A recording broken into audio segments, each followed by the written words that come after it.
Hello friends, welcome to my YouTube channel. जैसे कि आप देख रहे हो, आज का हमारा टॉपिक जो है वो है व्हाट इज आरएफ, यानी आरएफ क्या होता है। अगर आप एक इंजीनियर हो, इंजीनियरिंग ड्राइंग का नाम तो आपने सुना ही होगा। और इंजीनियर कोई भी स्ट्रक्चर बनाते हैं ना, तो उसको पहले एक ड्राइंग करते हैं। या मतलब इंजीनियर का जो लैंग्वेज होता है ना, वो ड्राइंग ही होता है।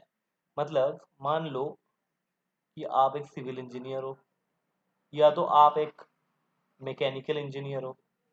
ठीक है, तो वट एवर इट इज, अगर आप ना कोई एक बिल्डिंग बनाना चाहते हो एज ए सिविल इंजीनियर, आप कोई एक बिल्डिंग बनाना चाहते हो, या तो एज ए मैकेनिकल इंजीनियर आप कोई भी एक मशीन का पार्ट बनाना चाहते हो। मान लो एक आप गियर बनाना चाहते हो, ठीक है, मान लो आप एक गियर बनाना चाहते हो। ओके, तो वो रियल में जब बनेगा ना, उसके पहले आपको उसका डिज़ाइन बनाना पड़ेगा, उसका ड्राइंग बनाना पड़ेगा। और ये ड्राइंग जब आप बनाते हो ना, तो ये ड्राइंग आप ना पेपर पे बनाते हो। ये ड्राइंग कहाँ बनाते हो? ये ड्राइंग बनाते हो आप पेपर में। ठीक है, अभी क्या है ना, अभी इसका एडवांस टेक्निक आ गया है। बहुत सारा टाइप का सॉफ्टवेयर आ गया है, जिस सॉफ्टवेयर में हम उसको डिज़ाइन कर सकते हैं, ड्राइंग कर सकते हैं। जैसे एक सॉफ्टवेयर का नाम मैं बता रहा हूँ, इसको हम बोलते हैं ऑटोकैड। ओके, तो ऑटोकैड क्या है? ऑटोकैड एक सॉफ्टवेयर है, जिस सॉफ्टवेयर में आप कोई भी स्ट्रक्चर का डिज़ाइन, सॉरी, स्ट्रक्चर का ड्राइंग कर सकते हो। डिज़ाइन तो खैर अलग चीज़ हो गया, आप ड्राइंग कर सकते हो, ठीक है, और डिटेलिंग कर सकते हो। कैड का मतलब ही होता है computer aided design. Okay, CAD जो बनाया है वो एक ऑटोडेस्क करके एक ऑटोडेस्क, सॉरी एक मिनट,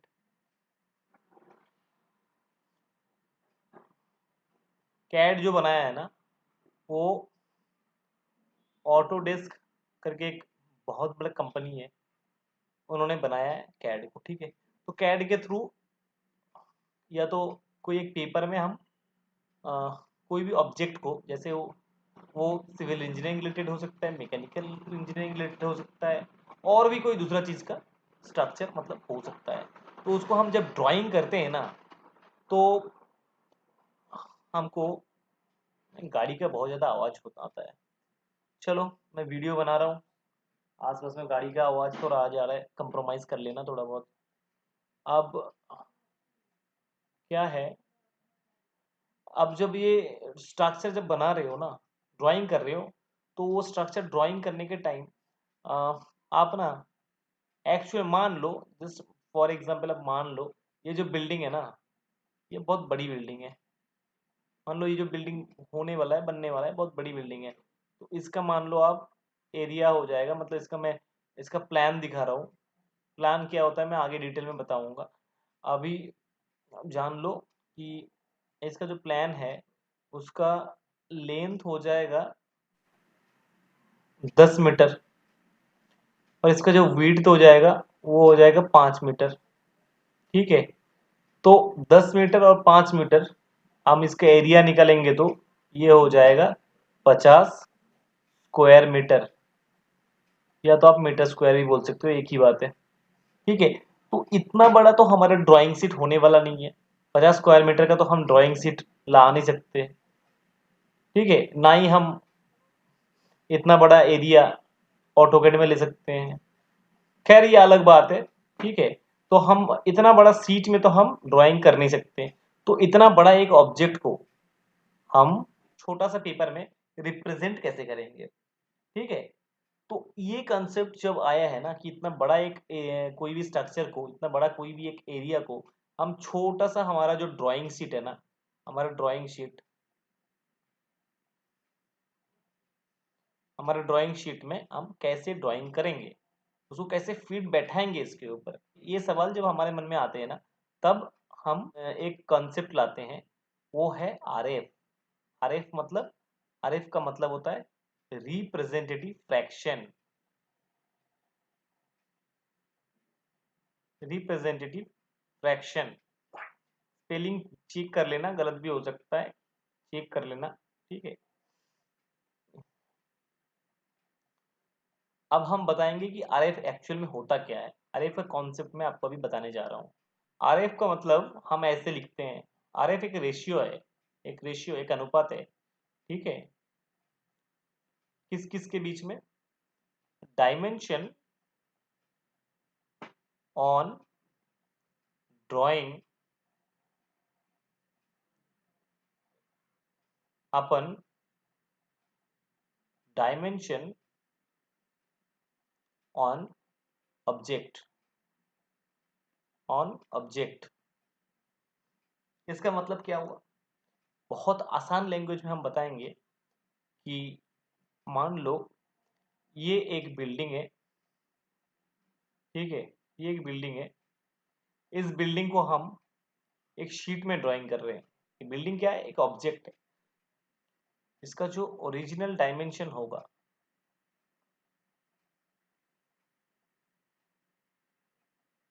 और इसको हम जब मैप में, map in the sense drawing में जो हम रिप्रेजेंट करेंगे, ये दोनों का रेशियो हम लेंगे। ओके, सबसे पहले क्या देख रहे हैं? Dimension on drawing. ड्राइंग में हम इसको कैसे दिखा रहे हैं? एक्चुअली ये जो ऑब्जेक्ट है ना, इसका लेंथ ले रहे हैं, ठीक है, हम इसका लेंथ को रिप्रेजेंट कर रहे हैं। हम दिखा रहे हैं इसका एक्चुअल जो लेंथ है इस घर का, वो हो जाएगा, मान लीजिए कि 10 मीटर है। इसका एक्चुअल लेंथ क्या है? 10 मीटर है। तो ऑब्जेक्ट है ये एक, इस ऑब्जेक्ट का एक्चुअल लेंथ क्या है? एक्चुअल लेंथ है 10 मीटर। तो डायमेंशन ऑन ऑब्जेक्ट, इस ऑब्जेक्ट का ओरिजिनल जो लेंथ है वो 10 मीटर नीचे आएगा। ओके, और हम डायमेंशन ऑन ड्राइंग, ड्राइंग में इसका कौन सा डायमेंशन हम दिखाएंगे? हम फिर पहले वही बात बोल रहे हैं कि 10 मीटर का तो हम पेपर ला नहीं सकते, ड्राइंग शीट तो हम 10 मीटर का ला नहीं सकते। ओके, तो ड्राइंग शीट जैसे हम ड्राइंग शीट 10 मीटर का ला नहीं सकते, तो हम क्या करते हैं ना, हमारा छोटा जितने भी ड्राइंग शीट हम हमारे पास अवेलेबल है ना, उसके अंदर ही हम इसको रिप्रेजेंट करने की कोशिश करते हैं। तो मान लीजिए ये 10 मीटर को ना हम 10 सेंटीमीटर दिखाए हैं। मतलब 10 मीटर का एक घर है, घर का लेंथ है, कोई भी एक घर है जिस घर का लेंथ कितना है? 10 मीटर है। लेकिन 10 मीटर का पेपर तो हमारे पास अवेलेबल नहीं है, तो हम क्या करते हैं, उसी 10 मीटर को, इस घर का 10 मीटर लेंथ को पेपर में 10 सेंटीमीटर दिखाए हैं। इसको मैं बोलूं तो 10 मीटर का जो घर का लेंथ हो रहा है एक्चुअल में, इसको हम रिप्रेजेंट कर रहे हैं ड्राइंग में as 10 centimetre. Okay, 10 centimetre. Metre को हम सेंटीमीटर में कन्वर्ट कर दे रहे हैं, क्यों? दोनों का यूनिट को हम सेम रखेंगे। तो ये हो जाएगा 10 गुना 100। 1 मीटर इक्वल टू 100 सेंटीमीटर होता है। 1 मीटर इक्वल टू 100 सेंटीमीटर होता है, ठीक है। तो 10 metre equal to 10 into 100। Okay, तो टोटल में कितना हो जाएगा? 10 डिवाइडेड बाई 1000, 0 0 हम काट देते हैं। 1/100, 1/100। तो ये क्या हो जाएगा? ये इसका आरएफ हो जाएगा। ओके, तो हम आरएफ निकाल लिए। ऐसे ही आरएफ निकाला जाता है। तो यहाँ पर आरएफ के अकॉर्डिंग ना हम स्केल को डिफाइन करते हैं, ठीक है। स्केल जनरली हमारे पास जो होता है वो 3 टाइप का होता है। एक है enlarging scale,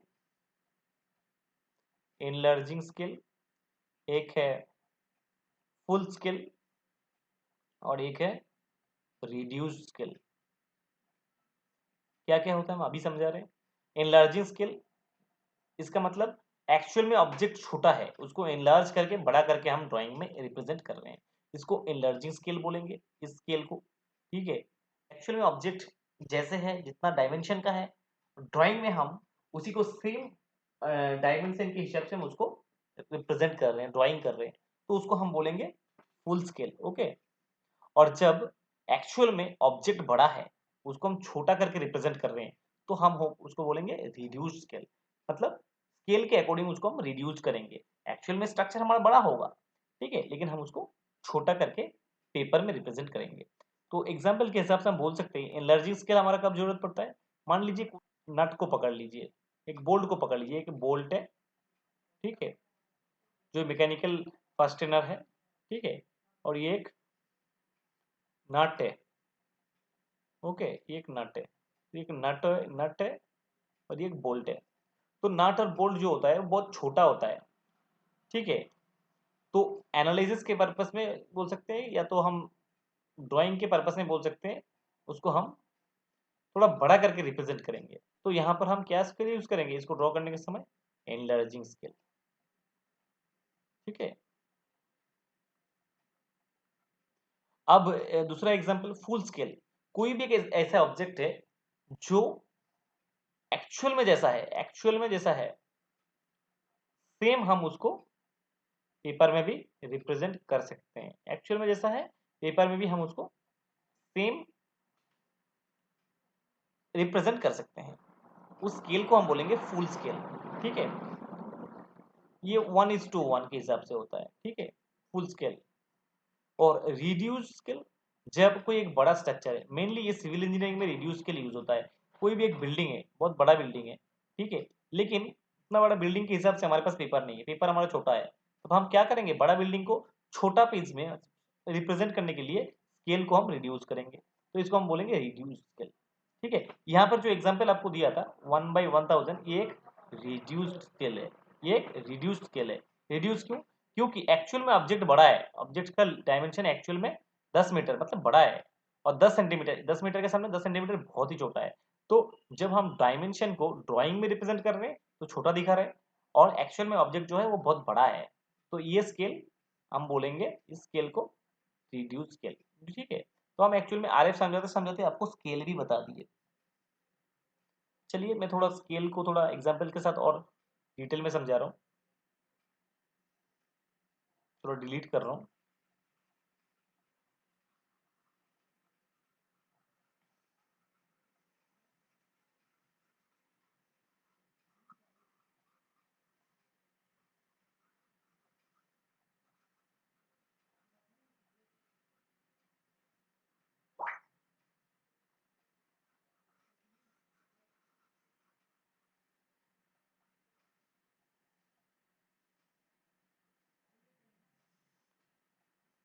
full scale, RF का मतलब क्या होता है? आरएफ का मतलब होता है dimension on drawing, dimension on object, okay. तो ऐसा कोई सिचुएशन आ गया है जहां पर हमारा जो ऑब्जेक्ट है वो भी 10 सेंटीमीटर का है, और ड्राइंग में हम उसको सेम 10 सेंटीमीटर का ही दिखाया है। तो ये कैंसिल आउट करेंगे तो 1:1 होगा, पहले जो मैं बोल रहा था। तो क्या होगा, 10 सेंटीमीटर बाई 10 सेंटीमीटर, तो ओवरऑल 1:1 आ जाएगा। इसको हम बोलते हैं फुल स्केल। आरएफ का मतलब फिर से वही डायमेंशन ऑन ड्राइंग, शॉर्ट में लिख रहा हूँ, डायमेंशन ऑन ड्राइंग और डायमेंशन ऑन ऑब्जेक्ट। तो रिड्यूस स्केल में हम क्या बोला कि ऑब्जेक्ट बड़ा होगा, हम क्या बोला, ऑब्जेक्ट बड़ा होगा, और ड्राइंग में उसको हम रिड्यूस करके छोटा में रिप्रेजेंट करेंगे, छोटा डायमेंशन में रिप्रेजेंट करेंगे, ठीक है। तो एक्चुअल में जो ऑब्जेक्ट है वो तुम्हारा हो जाएगा 100 मीटर का, और 10 सेंटीमीटर में पकड़ लो, ठीक है। तो 10 सेंटीमीटर बाई 100 मीटर, तो दोनों को सेम यूनिट में लाएंगे फिर से। 10 centimetre by 100 Guna 100,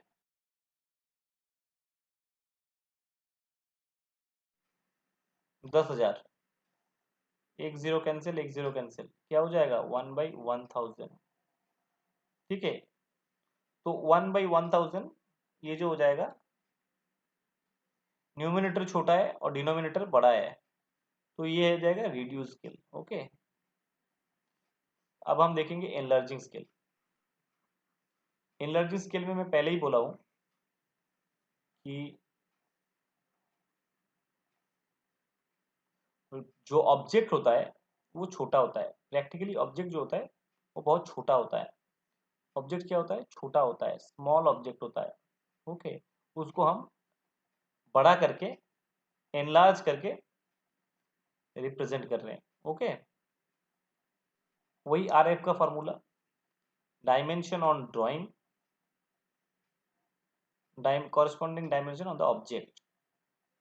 okay,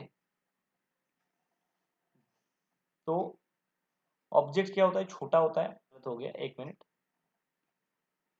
10 centimetre का ऑब्जेक्ट है, ऑब्जेक्ट छोटा है, 10 सेंटीमीटर का है, और उसको हम दिखाना है या तो 1 मीटर के हिसाब से, वही हुआ, 1 मीटर के हिसाब से हमको उसको रिप्रेजेंट करना है, ठीक है।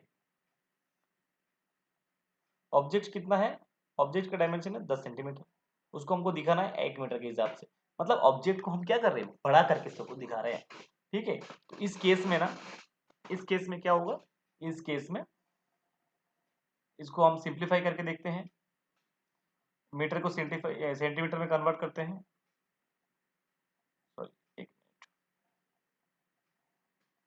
100/10, 100/10,